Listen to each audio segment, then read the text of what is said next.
My name is Marion. I'm 55 years old, and I thought I knew what unconditional love meant until my daughter sent me a text that shattered everything I believed about family. Just 3 months ago, I handed over $80,000 of my life savings to help Sarah buy her dream home. I watched her tears of joy, felt her tight embrace, heard her promise that she'd never forget my sacrifice. But last Tuesday, as I sat in my office reviewing insurance claims, my phone buzzed with a message that would change our relationship forever. She told me I wasn't welcome at their housewarming party because her husband didn't want me there.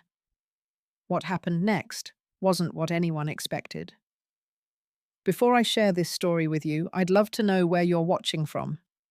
Please hit that like button and subscribe for more real-life stories about family relationships and standing up for yourself. Now let me take you back to the day everything changed. I've been a widow for 8 years now, ever since my husband Robert passed from a sudden heart attack. Those early days were devastating, but I threw myself into work as a senior accountant at Mutual Trust Insurance. Numbers became my comfort zone, spreadsheets my salvation. The steady routine helped me rebuild a life that felt manageable, predictable. My greatest joy during those lonely years was my relationship with Sarah. She was 28, bright, ambitious, working as a graphic designer downtown. We talked every day, shared weekend brunches, went shopping together. She was my best friend, my confidant, the light of my world. Then Derek came into the picture 2.5 years ago. He worked in marketing for a tech startup, always dressed sharp, always had the newest gadgets. He was charming, I'll give him that. Outgoing, confident, the kind of man who could work a room. But there was something underneath that polished exterior that made me uneasy. The way he'd interrupt Sarah mid-sentence, how he'd steer conversations back to himself. The subtle eye rolls when she'd mention our mother-daughter traditions. I told myself I was being overprotective, that maybe I just needed time to adjust to sharing Sarah's attention. Their wedding 2 years ago was beautiful. Sarah looked radiant in her grandmother's vintage lace dress. I contributed $15,000 toward the reception because I wanted their special day to be perfect. Derek's family had money, owned several restaurants across the state, but they were oddly distant during the planning process. Derek explained they were hands-off people who preferred to let the couple make their own decisions. At the time, I admired that philosophy. Looking back, I wonder if there were already warning signs I chose to ignore. After the honeymoon, I noticed changes in Sarah. She became more reserved, checking with Derek before making even simple plans.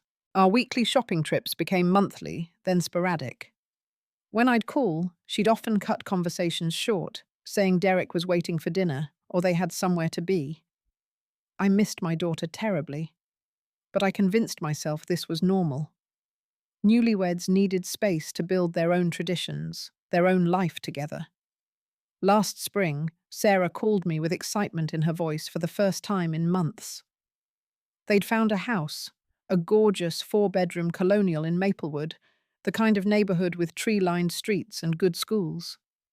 The asking price was $350,000. They'd been approved for a mortgage, but needed $80,000 for the down payment.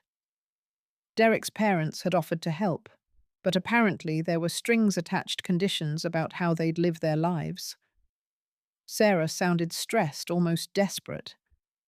Without hesitation, I offered to provide the money, my retirement savings built up over decades of careful planning and sacrifice. I'd worked overtime shifts, skipped vacations, bought generic groceries to build that nest egg.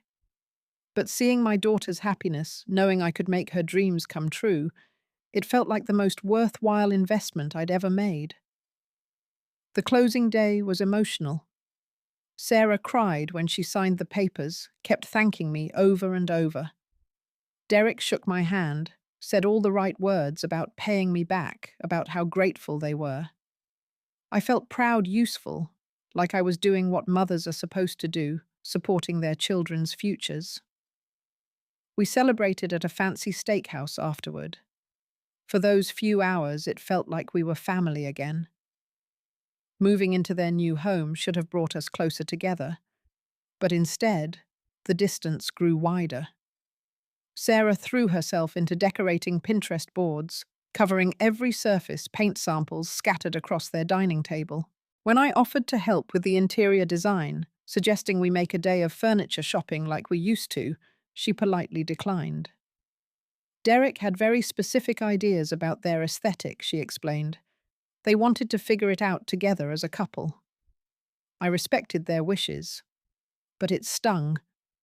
I'd always been Sarah's shopping companion, her sounding board for major decisions. Now I felt like an outsider looking in through their windows. When I'd drop by with homemade lasagna or fresh flowers from my garden, Derek would greet me with forced smiles and quick excuses. He'd disappear into his home office, claiming urgent work calls or important emails. Sarah would apologize for his behavior, explaining that he was stressed about his new position at work. The changes in Sarah became more pronounced as weeks passed. She'd always been independent, opinionated, quick to laugh.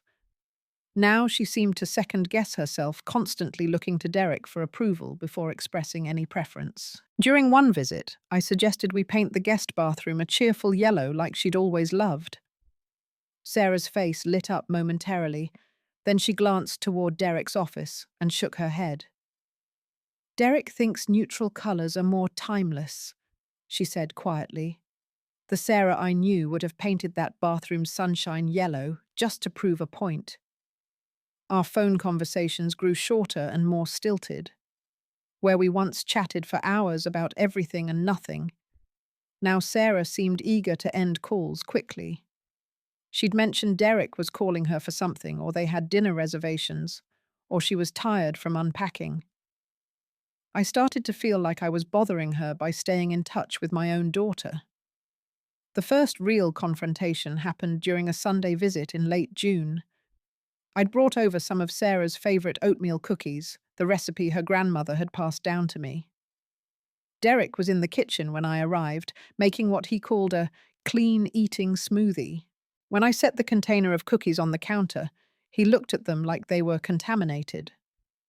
"We're trying to eat healthier now," he said, his tone suggesting my cookies were somehow sabotaging their wellness goals. "Sarah's been doing great on this new nutrition plan."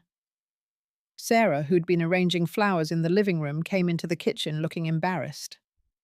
Instead of defending our family tradition or simply saying she'd enjoy the cookies in moderation, she apologized to Derek for not warning him I might bring food. She actually apologized to her husband for her mother's thoughtfulness. That moment crystallized something ugly that had been building beneath the surface. I started paying closer attention to their dynamic during my visits. Derek dominated conversations. Interrupted Sarah regularly made decisions about their social calendar without consulting her. When I mentioned this pattern to my sister Linda, she confirmed my concerns. She'd noticed the same changes during family gatherings. Sarah seemed diminished somehow, like she was constantly walking on eggshells. The financial aspect created additional tension. During conversations about home improvements or vacation plans, I'd occasionally ask about their timeline for repaying the loan. Not in a demanding way, just checking in about their financial planning. Derek's jaw would tighten, and he'd make comments about not being rushed into debt repayment. He'd remind me, somewhat coldly, that they had 30 years to pay off their mortgage, implying I should be equally patient about my money. I began to realize Derek saw my financial contribution not as generous support, but as unwanted influence. He resented owing me anything, even though the loan had made their dream home possible.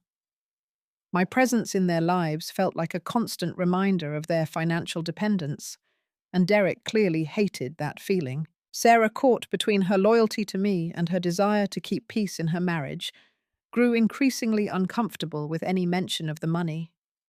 Friends started commenting on Sarah's transformation. Patricia, my closest friend since college, pulled me aside after a barbecue where Derek had barely acknowledged my presence. "Marion, she said gently. That boy is isolating your daughter. I've seen it happen before. But what could I do? Sarah was an adult married living in her own home. I couldn't force her to see what was happening, couldn't make her choose between her mother and her husband. All I could do was love her and hope she'd find her way back to herself eventually.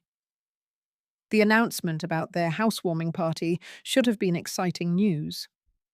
Sarah called on a Thursday evening, her voice carrying the first genuine enthusiasm I'd heard in months. They'd finally finished decorating the main living areas, she said, and Derek thought it was time to show off their hard work. They were planning a party for the following Saturday, inviting friends, co-workers and neighbours. I felt a surge of happiness, assuming naturally that I'd be among the first people invited to celebrate the home I'd helped them purchase. That sounds wonderful, honey, I said, already mentally planning what I'd wear and what dish I might contribute. What can I bring? I could make my famous spinach and artichoke dip, or maybe those bacon-wrapped scallops everyone loves. There was a pause that lasted just a beat too long. Then Sarah said, "Oh, actually, Derek wants to handle all the food himself. He's been watching these cooking shows and wants to try some new recipes." I should have heard the warning in her tone, but I pressed on cheerfully. "Well then, what about drinks? I could pick up some of that wine you like, or maybe champagne for toasting your new home." Another pause. "Derek's already ordered everything we need. He's really excited about hosting this himself, Mum. You know how he likes to be in control of the details." Something cold settled in my stomach, but I tried to push aside the growing unease. "Of course. I'm just so happy you're having people over. When should I arrive? And should I park on the street so your friends can use the driveway?" The silence stretched longer this time. When Sarah finally spoke, her voice sounded strained. "Actually, Mum, Derek and I need to talk about the guest list. It's going to be a pretty small gathering." I felt my chest tighten, but I forced lightness into my voice. "Small is fine, sweetheart. Intimate parties are often the most fun." Derek thinks, well, he feels like we need to establish our own social circle, without family complications. The words hit me like a physical blow, but I kept my voice steady. Family complications. Sarah, what does that mean? She was quiet for so long, I thought the call had dropped. Finally, she whispered, "Derek says you make him feel uncomfortable, like you're watching and judging everything we do. He thinks having you there would make our friends uncomfortable too." I sat down heavily in my kitchen chair, staring at the calendar on my refrigerator where I'd already mentally marked their party date. "Sarah, this is the house I helped you buy. How can your husband be uncomfortable with my presence in a home that exists partly because of my support?" "Mum, please don't make this about money," she said, and I could hear Derek's words in her voice. "Derek says we can't let financial gifts become emotional manipulation." The accusation was so unfair, so twisted, that I couldn't immediately respond. I'd never once used my financial contribution as leverage, never demanded special treatment or recognition. I'd simply loved my daughter and wanted to help her achieve her dreams. Now that generosity was being reframed as manipulation, my mother's love transformed into something ugly and controlling. "Sarah," I said carefully, "I have never manipulated you with money or anything else. I helped you because I love you, because seeing you happy makes me happy." "I know, Mum, but Derek sees it differently. He says the loan makes him feel like we're still children who can't manage our own lives. He wants us to start fresh as independent adults." The irony was breathtaking. Derek wanted independence while living in a house my money had made possible. He wanted to start fresh while benefiting from my financial sacrifice. But pointing out these contradictions would only push Sarah further away, force her to choose sides in a battle I was apparently already losing. We ended that conversation with everything unresolved hanging in the air like smoke after a fire. I spent the weekend watching Derek's social media posts about party preparations, seeing him tag friends and co-workers, watching him create excitement for an event that would celebrate a home I'd helped purchase, while explicitly excluding me from the celebration. The cruelty of it took my breath away. Monday morning arrived grey and drizzling, matching my mood perfectly. I sat in my office cubicle trying to focus on quarterly reports while my phone lay silent on my desk. No call from Sarah, no text explaining or apologizing for the weekend's conversation, no invitation that might have magically appeared overnight. Just silence, and the growing realization that my daughter was choosing her husband's comfort over her mother's feelings. At 11:37, my phone buzzed with a text message. Sarah's name appeared on the screen and my heart jumped with hope. Maybe she'd talked to Derek, made him understand how hurtful this whole situation had become. Maybe they'd reconsidered, decided that family should come first. I opened the message with trembling fingers. Mum, I'm sorry, but Derek doesn't feel comfortable with you being at the housewarming. He thinks it would be better if it's just our friends this time. I read the words once, twice, 3 times, unable to process their meaning. This wasn't a conversation anymore, wasn't a request for understanding. This was a notification, a decision already made delivered via text message, like I was some acquaintance being uninvited from a casual gathering. Not a phone call, not even the courtesy of hearing my daughter's voice as she delivered this devastating news. Just 31 words that demolished everything I thought I knew about our relationship. My hands shook as I typed back. Sarah, this is the house I helped you buy. How can I not be invited? The office continued humming around me, my co-workers typing and talking and living their normal Monday lives while my world crumbled. I stared at my computer screen without seeing it, waited for my phone to ring for Sarah to call, and explained that this was all a misunderstanding, that Derek had been overruled, that love had won over whatever poison had infected their marriage. 3 hours passed before Sarah responded. 3 hours of me jumping every time my phone made any sound, checking and rechecking to make sure I hadn't missed her call. When the text finally came, it was worse than silence. Mom, Derek says you always make everything about money. He wants us to start fresh. The words felt like a slap across my face.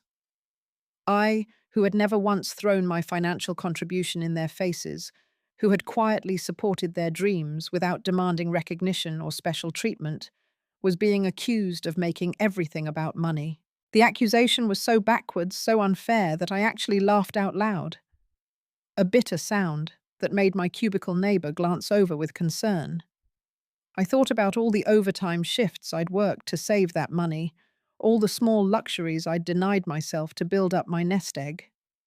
The vacation to Europe I'd postponed indefinitely, the new car I'd decided could wait another year, the restaurant dinners I'd replaced with home cooking to stretch every dollar. I'd worked 47 years, saved responsibly, lived modestly, all so I could help my daughter when she needed it. And now that sacrifice was being twisted into something manipulative and selfish. That night I couldn't sleep. I wandered through my small apartment, looking at photographs of Sarah's childhood, remembering the little girl who used to crawl into my bed during thunderstorms, who brought me dandelion bouquets and handmade Mother's Day cards. I thought about her promise just 3 months ago, tears streaming down her face as she hugged me after the closing. Mum, I'll never forget this. You're giving me my future. I called my sister Linda, needing to hear a familiar voice that wasn't full of Derek's poison. Linda listened to the whole story, her anger building with each detail. Marion, this is financial abuse, she said bluntly. He's taking your money and pushing you out of Sarah's life. You need to get that loan documented legally right now before he convinces her to cut you off completely. The next morning, I checked Facebook one more time. hoping maybe I'd been wrong about being excluded. Instead, I found Derek's latest post, a photo of him arranging furniture with the caption, "Can't wait to celebrate with our real family and friends this Saturday."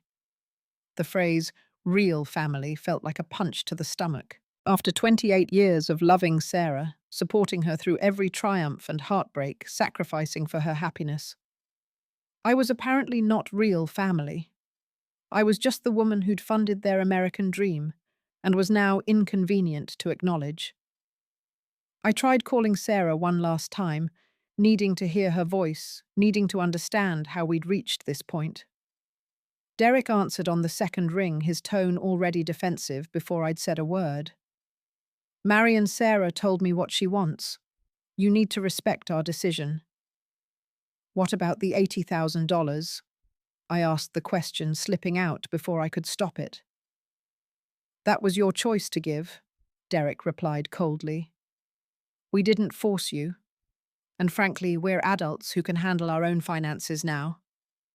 I want to speak to my daughter." "She doesn't want to talk right now. Maybe you should think about why that is."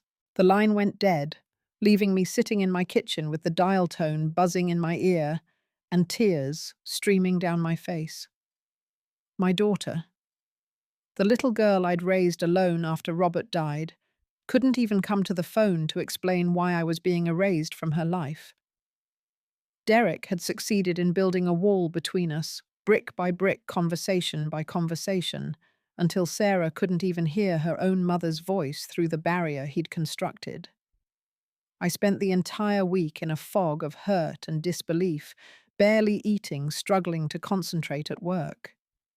My colleagues noticed my distraction, but I couldn't bring myself to explain that my own daughter had banned me from celebrating a home I'd helped purchase. The situation felt too humiliating, too impossible to make anyone understand.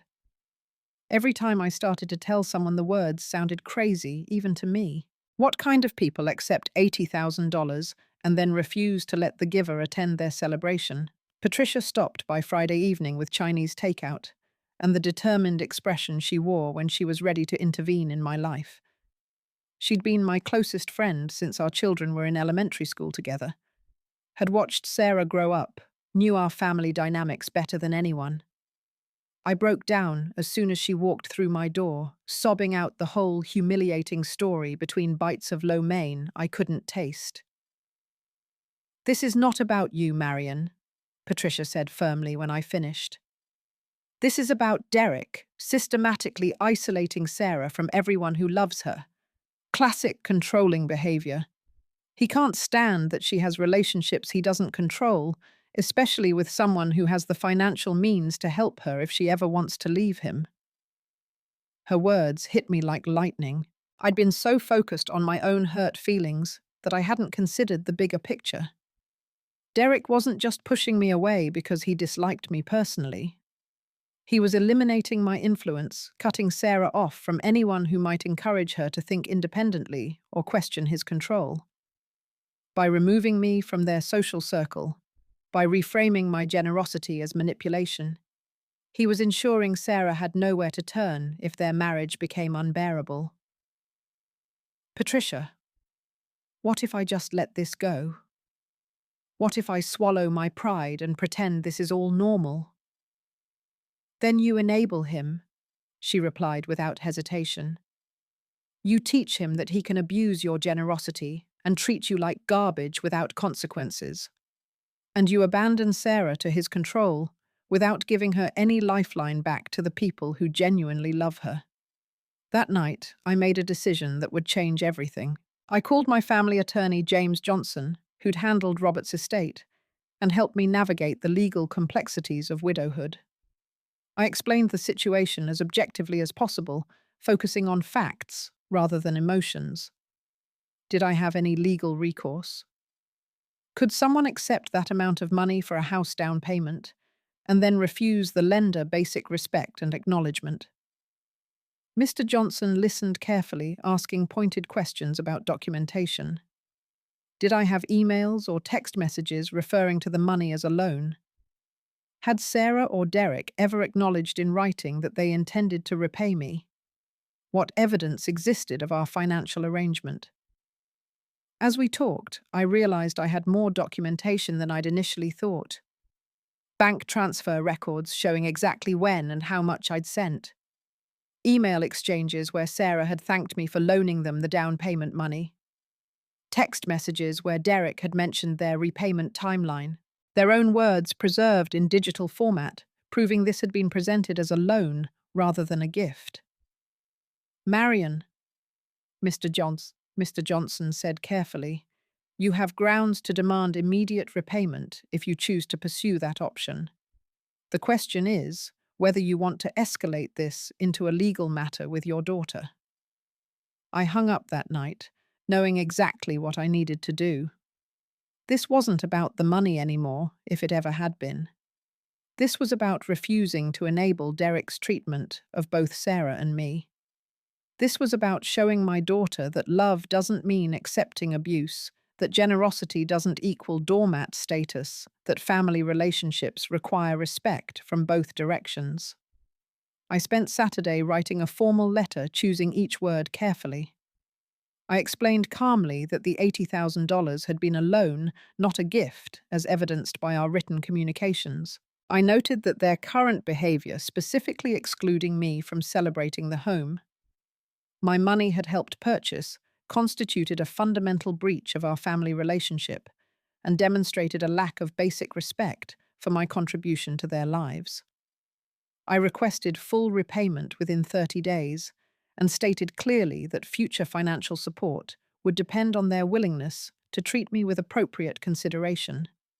Sunday morning, I walked to the post office and sent that letter via certified mail, requiring Derek and Sarah's signatures for delivery. No more ambiguity, no more hoping they'd suddenly develop sensitivity and good judgment. Just clear expectations and consequences, delivered in language they couldn't misinterpret or ignore. The call came Tuesday afternoon, just as I was finishing lunch in the office break room. Sarah's name on my caller ID sent my heart racing, but I forced myself to answer calmly, professionally, like I was speaking to any client who owed my company money. Mom, I can't believe you're doing this to us, Sarah sobbed into the phone. We just bought this house. We don't have $80,000 sitting in our checking account. Sarah, I can't believe you banned me from celebrating the house I helped you buy, I replied evenly, refusing to match her emotional tone. Actions have consequences, sweetheart. You and Derek made a choice about how to treat me. Now I'm making choices about how to respond. But we invited other people. Derek's co-workers will think we're crazy if we suddenly cancel because of money problems. The irony was staggering. Sarah was more concerned about Derek's co-workers' opinions than about her own mother's feelings. She could imagine how embarrassing it would be to cancel a party due to financial constraints. But she couldn't see how humiliating it had been for me to be excluded from that same celebration. Derek grabbed the phone before Sarah could say more, his voice tight with barely controlled anger. You can't just demand money back like that, Marion. We have rights. There are laws about this kind of financial harassment. And I have rights too, Derek, I replied calmly. The right to be treated with respect by my own daughter. The right to basic courtesy from people who've benefited from my generosity. The right to expect that my loan will be repaid according to the terms we discussed. What terms? He shouted. You never mentioned terms. You said this was help, not a business transaction. Help that was meant to be repaid as evidenced by your own text messages acknowledging the loan. Would you like me to read them back to you? The silence stretched long enough that I wondered if he'd hung up. Finally, Derek's voice returned lower but no less hostile. This is emotional blackmail, Marion. You're using money to control Sarah's life. No, Derek. You're using my money to fund your life while treating me like an unwanted stranger. That's the real manipulation here. 1 week later, their attorney contacted mine with a settlement offer. They proposed paying $30,000 immediately, and considering the matter closed, no admission of wrongdoing, no acknowledgement of their behavior. Mr. Johnson relayed their offer without enthusiasm, noting that it was typical for people to lowball when they hoped to avoid full responsibility. I turned down their offer immediately. Either they'd pay back what they'd borrowed with interest for the inconvenience they'd caused, or we'd let a judge decide what constituted fair treatment of family members who provided substantial financial assistance. No middle ground, no negotiated humiliation, no acceptance of partial accountability for their actions. Derek's social media presence became increasingly defensive as word spread about their financial troubles. He posted vague messages about toxic family members who use money to control others, but his friends' responses were telling. Several people commented asking what had happened, whether everything was okay if they needed support. Derek's attempt to paint me as the villain was backfiring as people who knew our family history started asking uncomfortable questions. The housewarming party happened as scheduled, but it wasn't the celebration Derek had envisioned. Sarah's childhood friends, people who'd known me for decades, asked pointed questions about my absence. When Derek tried to explain that they'd wanted an intimate gathering of just friends, several guests expressed confusion about why his mother-in-law wouldn't qualify as family worth celebrating with. His attempts to control the narrative were crumbling under scrutiny from people who'd witnessed our close relationship over the years. 2 weeks after my legal deadline passed, I filed a formal lawsuit for recovery of the loan amount, plus reasonable interest and legal fees. Sarah called that evening crying so hard I could barely understand her words. She accused me of destroying her marriage, ruining her happiness, choosing money over family relationships. The conversation broke my heart, but it also strengthened my resolve. Derek had convinced her that my reasonable expectations constituted an attack on their marriage, that my refusal to accept disrespectful treatment meant I didn't love her. "Mum, you're destroying my marriage," she wailed into the phone. "No, Sarah," I replied gently but firmly. "Derek destroyed our relationship, and you let him. I'm just refusing to pretend that's acceptable anymore." The lawsuit moved forward with depressing efficiency. Bank records, email exchanges, and text message documentation painted a clear picture of their acknowledgement that my contribution was a loan, not a gift. Derek's attorney suggested they were victims of an elderly woman's financial manipulation, but the evidence didn't support that narrative. I was younger than Derek's own mother, mentally sharp, financially stable, and had documentation proving their own words contradicted any claim that they'd believed the money was a gift. 3 days before our scheduled court date, their attorney called with an offer of full repayment. $80,000 plus my legal fees delivered within 1 week in exchange for dropping the lawsuit. No apology. No acknowledgement of wrongdoing, just a business transaction to make an inconvenient problem disappear. I accepted their offer immediately, not because I needed the money, but because I needed them to understand that actions have consequences, that relationships require respect from both directions, that love without boundaries becomes enabling. The check arrived by courier 2 days later, along with a brief note from Sarah, expressing hope that we could rebuild our relationship now that the financial matter was resolved. 6 months have passed since I deposited that check and used the money to purchase a small condominium 3 blocks from the ocean. The sound of waves has replaced the silence of my old apartment, and I wake each morning to sunlight reflecting off the water instead of the view of my neighbor's brick wall. This wasn't how I'd imagined spending my retirement savings, but there's something deeply satisfying about living in a space that my own choices, rather than family obligations, have created. The first few months were emotionally brutal. I grieved not just the loss of my relationship with Sarah, but the loss of my identity as her loving, supportive mother. Patricia helped me find a support group for parents whose adult children had become estranged, and I discovered I wasn't alone in experiencing this particular heartbreak. Other parents shared stories of children who'd been turned against them by manipulative spouses of generosity, that had been exploited of love that had been twisted into obligation and control. Learning to live without daily contact with Sarah required rebuilding my entire social routine. I started volunteering at a financial literacy center, helping other women understand their options when family members or spouses tried to exploit their generosity. My own experience, painful as it had been, gave me credibility and insight that helped others recognize the warning signs of financial manipulation before they lost their life savings or their self-respect. Patricia and I began traveling together, something I'd always postponed because Sarah might need me or because I was saving money for family emergencies. We visited national parks, took cooking classes in Tuscany, spent a week learning pottery in Santa Fe.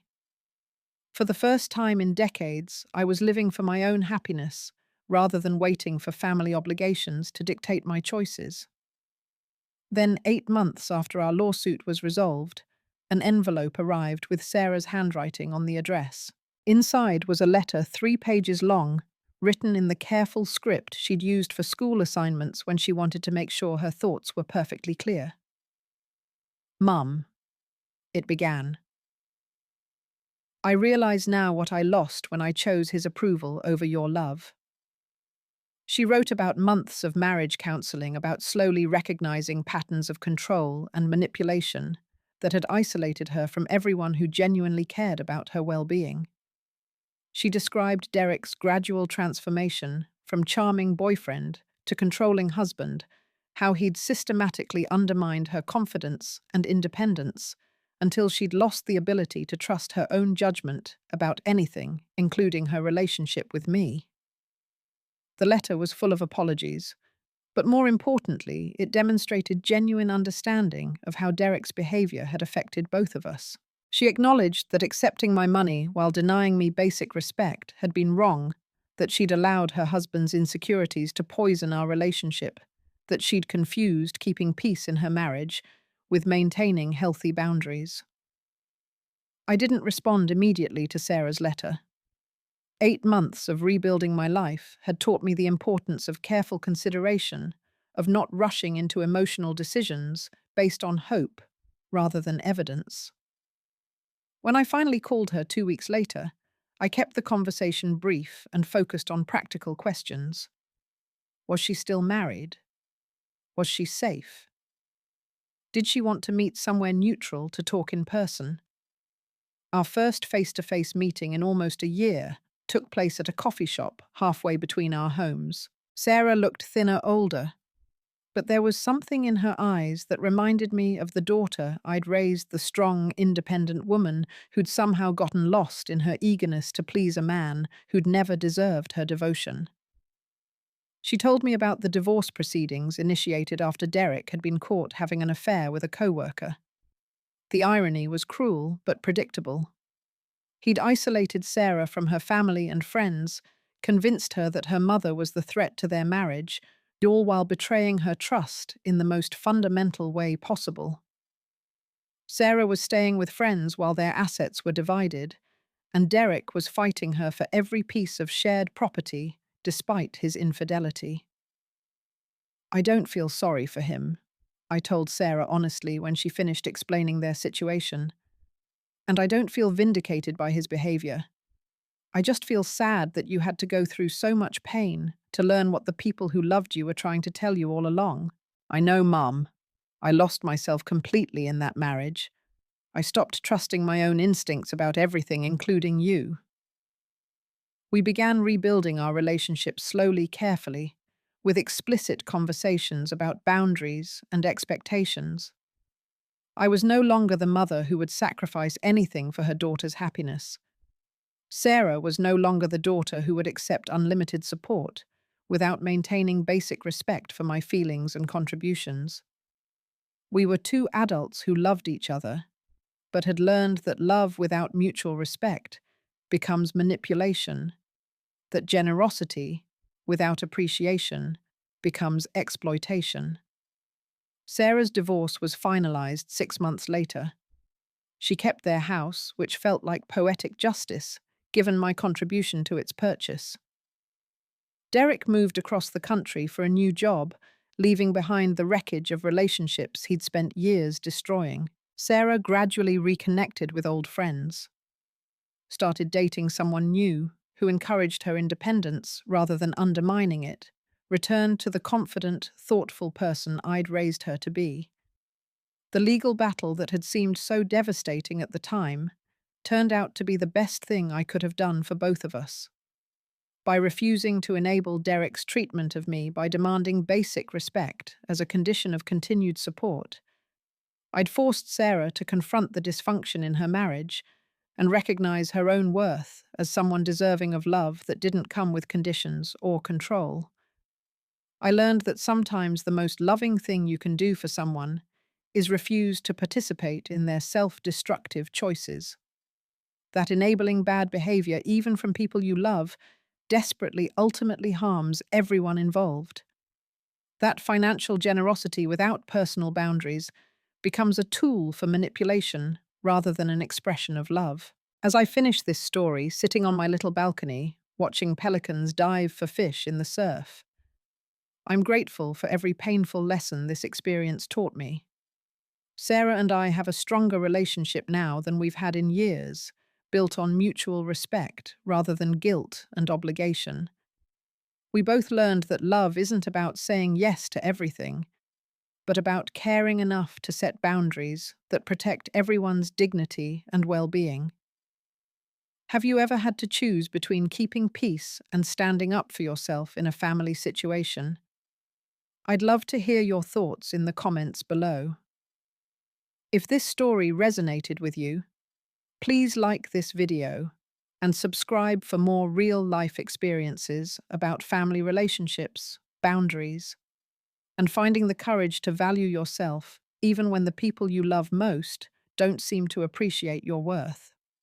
Share this with someone who might need to hear that it's okay to expect respect from the people you've supported and loved. Thank you for listening to my story. And remember that sometimes the greatest act of love is refusing to enable someone's worst behavior, even when that someone is your own child. Take care of yourselves, and I'll see you in the next video.